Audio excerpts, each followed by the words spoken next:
या मालिकेच्या आजच्या भागात आपण पाहणार आहोत. संकल्प अमोलला विचारत असतो की काय अमोलराव, तुम्ही आनंदात दिसताय, म्हणजे घरात लग्नाची तयारी जोरात चालू आहे वाटतं. आणि त्यावर मग अमोलसुद्धा आनंदाने त्याला सांगतो की हो माणिक काका, आजच आम्ही बाबांच्या लग्नाचा बस्ता बांधला. आणि ते ऐकून संकल्प खूप चिडतो आणि रागातच म्हणतो की म्हणजे लग्न करायचं यांना. तर अमोल म्हणतो की काय म्हणालात तुम्ही? तर संकल्प पटकन म्हणतो की काही नाही, खूप धूमधडाक्यात लग्न करायचं आहे वाटतं असं मी म्हटलो. आणि त्यावर अमोल म्हणतो की हो माणिक काका, तुम्ही सुद्धा या लग्नाला नक्की या. तर संकल्प विचारत असतो की या लग्नासाठी नक्की कोण कोण येणार आहे. तर अमोल सांगतो की सगळेजण, गायतोंडे काका, चिंचोके काका, आर्या मावशी आणि इतर सुद्धा, तुम्ही सुद्धा नक्की या. मी घरातल्यांना सांगून ठेवेल की माझे फ्रेंड येणार आहेत म्हणून. आणि ते ऐकून संकल्प खुश होतो आणि मग त्यानंतर तो अमोलला सांगतो की तुम्ही आता झोपा, आपण किमोथेरपीला सुरुवात करूयात. आणि मग तो हसतच मनाशी म्हणतो की मी या अर्जी आणि अप्पीच्या लग्नासाठी जाणार आणि कोणाला कळणार सुद्धा नाही की मी तिथे हजर होतो ते.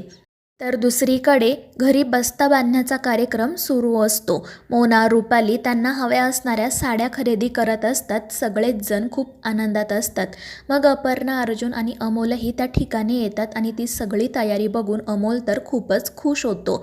अपर्णा आणि अर्जुन म्हणत असतात की आपले कपडे अमोल डिसाईड करेल आणि त्याचा ड्रेस आपण डिसाईड करूयात. आणि त्यासाठी अमोलही आनंदाने तयार होतो. आणि मग त्यानंतर अर्जुन अमोलसाठी एक छान कुर्ता घेतो.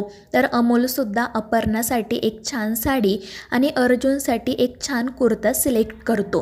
त्या दोघांनाही त्यांचे कपडे खूप आवडतात. सगळेच जण खूप खुश असतात.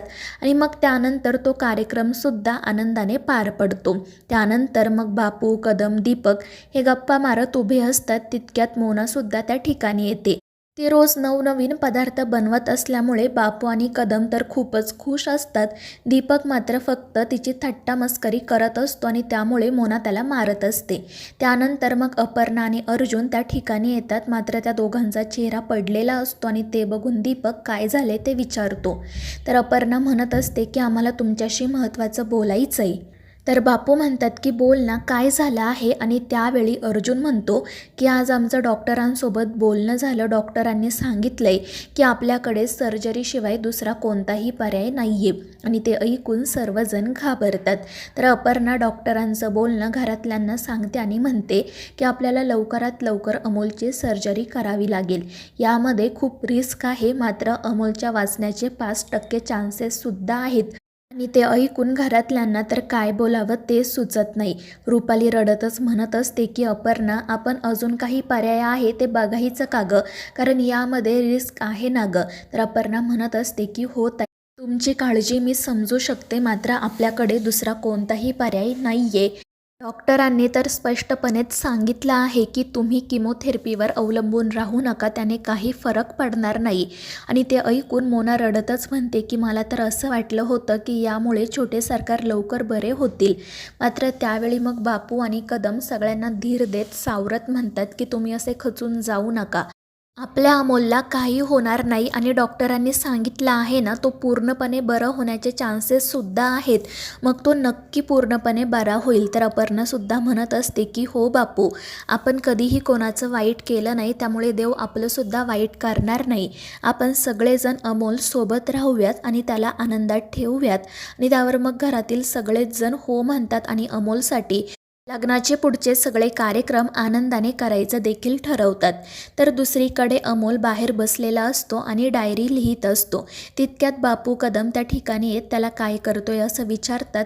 तर अमोल त्यांना त्याच्या डायरीबद्दल सांगतो. तर ते दोघेजण म्हणत असतात की आम्हाला सुद्धा तुझी डायरी वाचायची आहे. मात्र अमोल नकार देत म्हणतो की मला माहीत आहे, अशी डायरी कोणीही वाचायची नसते ते. आणि ते ऐकून त्या दोघांना हसू येतं. आणि मग त्यानंतर ते दोघेजण अमोलला विचारतात की तू खाली सगळ्यांना थांबवून का ठेवलंय, तुझं काही काम आहे का? तर अमोल म्हणत असतो की हो बापू आजोबा, आपल्याला आता उद्या कोणता कार्यक्रम करायचा आहे ते ठरवायचं आहे ना, आणि त्याचसोबत लग्नासाठी काय काय हवं आहे त्याचं सुद्धा प्लॅनिंग करायचं आहे. आणि मग त्यानंतर ते तिघेजण लगेच खाली जाण्यासाठी निघतात. तर घरातील सगळेच जण अमोलची वाट बघत असतात. अमोल आल्यानंतर रुपाली लगेच त्याला काढा करून देते. अमोलला तो आवडत नाही, मात्र नाईलाजाने त्याला तो प्यावा लागतो.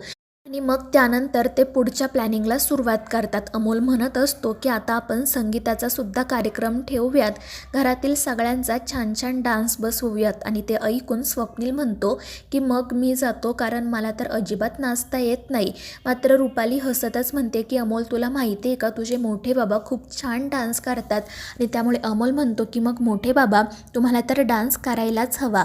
आणि मग त्यानंतर मोना म्हणते की मी घरातील सगळ्यांचे डान्स बसवेल, तुम्ही काही काळजी करू नका छोटे सरकार.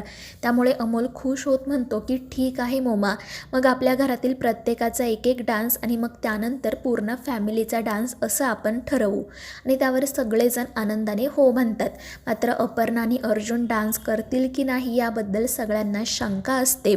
मात्र अमोल त्यांना म्हणतो की तुम्ही काळजी करू नका, मी माबाबांना नक्की सांगेल. आणि मग ते ऐकून सर्वजण खुश होतात आणि तयारीला सुरुवात करतात. तर दुसरीकडे अर्जुन त्याला लग्नासाठी घेतलेला तो कुर्ता बघत असतो आणि मनाशी म्हणत असतो की ज्यावेळी माझं आणि अप्पीचं लग्न झालं त्यावेळी ना माझ्या अंगावर कुर्ता होता ना डोक्याला मुंडवळ्या होत्या, पण आज जेव्हा मी हे सगळं बघतोय ना तेव्हा वेगळंच काहीतरी वाटतंय. आणि मग त्यानंतर त्याला त्या लग्नातले सगळे क्षण आठवतात. तितक्यात अपर्णा त्या ठिकाणी येते. तिने लग्नामध्ये जो शालू नेसलेला असतो तोच शालू तिने आज देखील नेसलेला असतो आणि ती छान तयार झालेली असते. आणि तिला बघून अर्जुन तर खूपच खुश होतो आणि तिला म्हणू लागतो की अप्पे, तू आजसुद्धा अगदी तशीच दिसत आहे जशी लग्नात दिसायची, आणि लाजल्यावर तर अजूनच सुंदर दिसते. आणि ते ऐकून अपर्णा खूप खुश होते. अप्पी म्हणत असते की अर्जुन, मला तर असं वाटते की कालच सगळं काही घडून गेलंय. आणि ते ऐकून अर्जुन म्हणतो की नाही नाही अप्पे, असं काही बोलू नको, नाहीतर मग मला परत विचार करावा लागेल की आता या पोरीला कसं खुश ठेवायचं, ते आपला नवरा म्हणून स्वीकार करेल की नाही याचाच मला विचार करावा लागेल. आणि ते ऐकून अप्पीला हसू येतं. तर अर्जुन तिला सांगतो की अप्पे, पहिल्या लग्नात माझ्याकडून ज्या चुका झाल्या ना त्या चुका आता मी पुन्हा करणार नाही. तुझं त्यावेळी रागवणं साहजिकच होतं ग, कारण कोणत्याही मुलीची इच्छा असणार की आपलं लग्न छान धूमधडाक्यात व्हावं. मात्र आता तुझी जी जी इच्छा अपूर्ण राहिली ना ती सगळी मी पूर्ण करेल, तू काळजी करू नको. माझ्याकडून खरंच खूप चुका झाल्यात. जे दिवस मी आनंदाने तुझ्यासोबत घालवायला हवे होते ते दिवस मी एकट्याने रडत काढले, पण आता मी पुन्हा तशी चूक करणार नाही. मी माझा स्वभाव नक्की बदलेल. आणि त्याचं ते बोलणं सुरू असताना त्याच्या लक्षात येतं की हा फक्त एक भास होता. अपर्णा साध्या कपड्यांमध्येच त्याच्या पाठी उभी असते आणि त्याला काय झाले ते विचारत असते. मात्र अर्जुन तिला काही सांगत नाही, तो फक्त गालातल्या गालात हसत असतो. आणि मग त्यानंतर तो अपर्णाच्या फोटोकडे बघत म्हणतो की अप्पे, माझ्याकडून आत्तापर्यंत खरंच खूप चुका झाल्यात, पण आता त्या सगळ्या चुका मी सुधारणार आहे. तुला जे जे हवं ना ते सगळं मी देणार, तुझी प्रत्येक इच्छा मी पूर्ण करणार. तर मित्रांनो, या मालिकेच्या पुढील भागांच्या अपडेट्ससाठी आपल्या चॅनेलला सबस्क्राईब करा.